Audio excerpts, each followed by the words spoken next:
बालेन्द्र त चाहिने देशमा गोरुको शासन छ, विकासको नाममा आश्वासन मात्र छ। सिकारी नेता भएको देशमा कसरी पो शान्ति हो, पुलिस गुलाम भएको ठाउँमा कसरी पो शान्ति हो।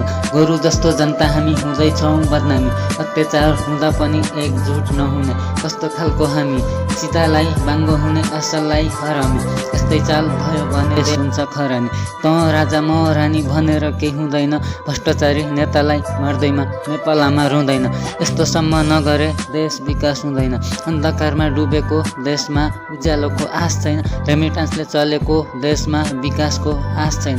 मर्दैछु नेपालमा जिउनलाई साथ छैन, मर्दैछु नेपालमा जिउनलाई साथ छैन।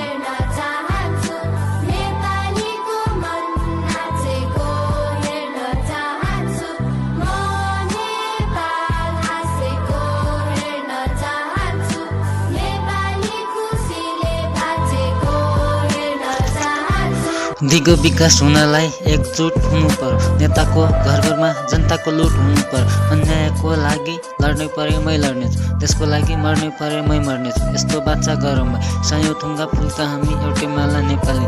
मेचिकाली जहाँ भए नि सबै हामी नेपाली। भ्रष्टाचारी नेतालाई देश निकाला गर्ने हो, बलात्कारी गर्नेलाई फाँसीको फन्दा हाल्ने हो, जातपात भन्नेलाई जेलको दर्जा दिने हो। सगरमाथा हिमाल झैँ शिर ठाडो हुनु पर्यो, परिस्थिति जे भए नि झुक्ने काम नगर्नु। मर्ने दिन आए पनि नेपाल हाँसेको हेर्ने मन छ, दुःख पीडा भुलाएर जनता हाँसेको हेर्न मन छ।